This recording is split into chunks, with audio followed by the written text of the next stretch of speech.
semuanya, selamat siang. Dengan saya Aprilia Silva.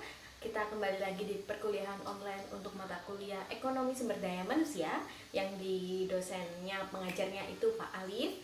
Untuk itu di sini saya akan menyampaikan selamat tahun baru dan juga selamat berjuang buat kita semua yang lagi UAS. Yeay, semoga kita semua bisa lancar perkuliahan semester 3 di S1 Transfer Ekonomi Pembangunan. Semuanya berjalan dengan lancar dan juga kita semua sehat walafiat.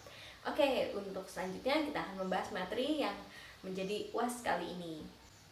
Oke, yang pertama untuk UAS Ekonomi Sumber Daya Manusia ini saya mengangkat topik mengenai pengaruh inflasi dan pengangguran terhadap ekspor Indonesia pada periode tahun 2003 sampai 2018. Untuk latar belakang yang diangkat pada tema kali ini yaitu berawal dari topik negara dengan sistem perekonomian terbuka tidak dapat menghindari dari arus perdagangan internasional. Lalu, Indonesia sendiri sebagai salah satu negara berkembang memiliki peluang yang cukup besar dan Indonesia telah membuka diri untuk ikut ambil bagian pada perdagangan internasional. Untuk itu, untuk mendapatkan keuntungan, hal ini dibahas oleh Pramana pada tahun 2013. Selain itu, ekspor juga merupakan upaya untuk penjualan komoditi yang dimiliki oleh bangsa sendiri kepada bangsa lain dengan mengharapkan pembayaran dalam bentuk valuta asing dan juga menjadi devisa bagi negara. Ketenagakerjaan di Indonesia pada tahun lalu Agustus 2018 menunjukkan adanya kenaikan jumlah angkatan kerja sebanyak 2,9 juta orang dibanding pada tahun Agustus 2017. Selain itu, dalam 1 tahun terakhir pengangguran berkurang 40.000 orang sejalan dengan TPT yang turun menjadi 5,3,4% pada Agustus 2018. Ini bersumber dari BPS 2018. Meskipun begitu, tingkat pengangguran masih menjadi salah satu permasalahan yang menjadi sorotan pertama di Indonesia. Hal ini mengingatkan bahwa tingkat pengangguran merupakan komponen terbesar dari pendapatan suatu negara. Selain tingkat pengangguran, ekspor juga dipengaruhi oleh tingkat inflasi dan juga sebagaimana diungkapkan oleh Silviana pada tahun 2016, bahwa inflasi merupakan proses kenaikan harga-harga umum barang-barang secara terus-menerus selama periode tertentu dan tingkat inflasi melemahkan neraca perdagangan. Hal ini disebabkan karena inflasi akan mendorong pelemahan daya saing dan akhirnya menyebabkan penurunan nilai ekspor. Berdasarkan hal tersebut, peneliti tertarik untuk menganalisis pengaruh inflasi dan pengangguran terhadap ekspor Indonesia. Manfaat yang diharapkan adalah hasil penelitian ini dapat memberikan kontribusi pada pengembangan keilmuan di bidang ekonomi dan dapat menjadi bahan pertimbangan bagi pemerintah dalam mengambil kebijakan terkait perdagangan internasional khususnya ekspor. Lalu, apakah pengaruh inflasi dan pengangguran terhadap ekspor Indonesia? Tujuan penelitian kali ini yaitu untuk mengetahui pengaruh inflasi dan pengangguran terhadap ekspor Indonesia, serta diharapkan hasil penelitian ini dapat memberikan kontribusi untuk pengembangan keilmuan di bidang ekonomi dan dapat menjadi bahan pertimbangan bagi pemerintah dalam mengambil keputusan terkait perdagangan internasional khususnya ekspor. Beberapa kajian pustaka yang akan saya bahas yaitu mengenai teori ekspor. Teori ekspor merupakan salah satu bagian terpenting dari perdagangan internasional. Menurut Menkyu, pada tahun 2012, ekspor merupakan barang dan jasa yang diproduksi dalam negeri dan dijual secara bebas di pasar luar negeri. Negara yang telah menerapkan sistem perekonomian terbuka akan berinteraksi secara bebas dan secara luas dalam perekonomian lain di seluruh dunia. Salah satu kegiatan interaksi yang perekonomiannya secara internasional adalah dengan melakukan ekspor barang dan jasa. Dalam ekspor sendiri, penjualan barang ke luar negeri dengan menggunakan sistem pembayaran, kualitas, kuantitas, dan syarat penjualan yang lainnya telah disetujui oleh kesepakatan antar negara.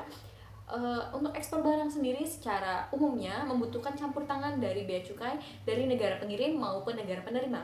Menurut Hamdani pada tahun 2012, ekspor adalah menjual barang dari dalam negeri ke dalam luar negeri di peredaran luar Republik Indonesia. Inflasi dapat memberikan pengaruh yang positif maupun negatif terhadap ekspor, di mana pengaruh negatif dari inflasi sendiri yaitu ketika terjadi inflasi, maka harga komoditi akan meningkat. Peningkatan harga komoditi disebabkan untuk produksi yang menghasilkan komoditi menghabiskan banyak biaya. Harga komoditi yang mahal akan membuat komoditi tersebut tidak dapat bersaing di pasar global. Pada pendapat Boll pada tahun 2005 menyatakan bahwa ketika tingkat inflasi tinggi akan mengakibatkan harga barang dan jasa yang dihasilkan atau yang ditawarkan oleh suatu negara akan meningkat sehingga barang dan jasa tersebut menjadi kurang kompetitif dan ekspor akan menjadi turun. Pada keadaan inflasi, daya saing untuk barang ekspor berkurang. Berkurangnya daya saing tersebut terjadi karena harga barang semakin mahal, inflasi dapat menyulitkan para eksportir dan juga negara. Negara mengalami kerugian karena adanya daya saing ekspor yang berkurang dan mengakibatkan jumlah penjualan berkurang hingga devisa yang diperoleh menjadi lebih kecil. Selain memiliki pengaruh negatif, inflasi juga memiliki pengaruh positif terhadap ekspor. Pengaruh positifnya yaitu ekspor suatu negara dapat meningkat karena modal dan hutang atau pinjaman untuk menghasilkan suatu barang dan jasa meningkat. Ini pun mendapat oleh Boll pada tahun 2000. Pengangguran terhadap ekspor. Tenderlin pada tahun 2010 menyatakan bahwa peningkatan inflasi merupakan sinyal negatif bagi investor di pasar modal karena inflasi menyebabkan peningkatan biaya produksi menjadi lebih tinggi dan jumlah yang dapat dinikmati oleh produsen menjadi sedikit, sehingga berdampak pada suatu turunnya profitabilitas suatu perusahaan. Sebaliknya, pada tingkat tertentu, inflasi dibutuhkan untuk meningkatkan pertumbuhan penawaran agregat. Peningkatan harga yang dapat menjadi motivasi produsen untuk meningkatkan outputnya sehingga mampu mendorong produsen memaksimalkan produksi dan menciptakan peluang lapangan kerja yang baru. Peluang lapangan kerja yang baru dapat menyerap tenaga kerja dan menurunkan tingkat pengangguran untuk meningkatkan jumlah produksi sehingga produsen dapat meningkatkan kegiatan ekspor. Semakin banyak produk yang dihasilkan untuk ekspor, maka kebutuhan akan tenaga kerja yang dibutuhkan semakin banyak, sehingga jumlah pengangguran akan berkurang. Namun, apabila ekspor yang dihasilkan sedikit, otomatis tingkat pengangguran juga akan menjadi meningkat. Untuk metode penelitian, pada kali ini kita menggunakan sumber data yaitu jenis penelitiannya yaitu deskriptif kuantitatif dengan teknik pengumpulan data berupa dokumentasi data sekunder yang tersebar pada laporan BPS dan World Bank pada periode pengamatan 5 tahun yaitu pada 2013 sampai 2018. Untuk variabel penelitian, variabel yang digunakan untuk penelitian ini yaitu ada 3 jenis, yaitu nilai ekspor sebagai variabel dependen, sedangkan inflasi dan pengangguran sebagai variabel independen. Ketiga variabel tersebut diterapkan di negara-negara Indonesia dengan periode tahun 2013 sampai 2018. Untuk model analisis yang digunakan adalah Ordinary Least Square atau OLS yang tujuannya untuk menganalisa pengaruh variabel independen terhadap variabel dependen, yaitu variabel independen berupa inflasi Indonesia dan pengangguran, sedangkan variabel dependennya yaitu nilai ekspor Indonesia.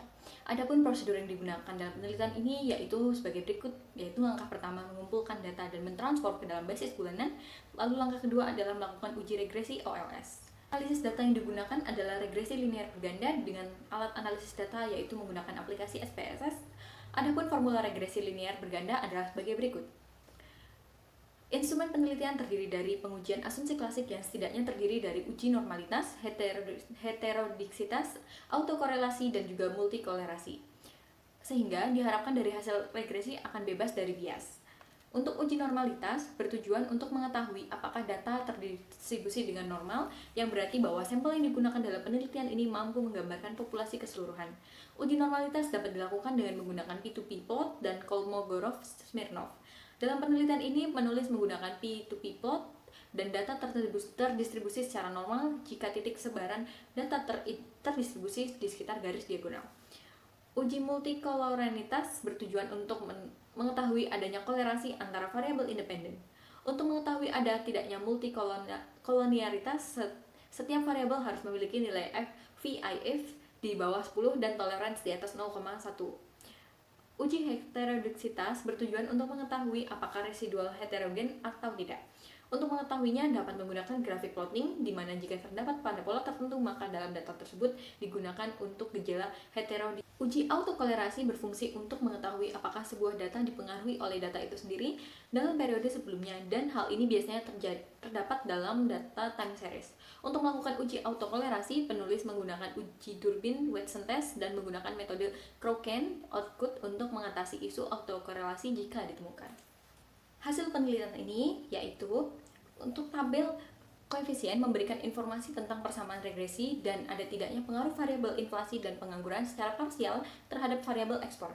Adapun rumus persamaan regresi dalam analisa dalam penelitian ini yaitu terlihat pada ini yaitu Y 290,148 plus 2,706 X1 minus 22,956 X2, di mana Y adalah ekspor, X1 adalah inflasi, dan X2 adalah pengangguran. Berdasarkan tabel di atas, dapat diketahui dari persamaan tersebut, konstanta sebentar 2,290,148 menyatakan bahwa jika tidak ada inflasi dan pengangguran, maka jumlah ekspor sebanyak 290,148 juta USD. Koefisien regresi X1 sebesar 3,706 menyatakan bahwa setiap penambahan inflasi sebesar 1%, maka nilai ekspor akan meningkat sebesar 3,706 juta USD. Koefisien regresi X2 sebesar 22,956 menyatakan bahwa setiap penambahan tingkat pengangguran sebesar 1%, maka akan menurunkan nilai ekspor sebesar 22,956 juta USD.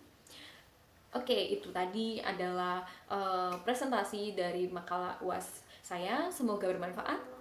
Sampai jumpa.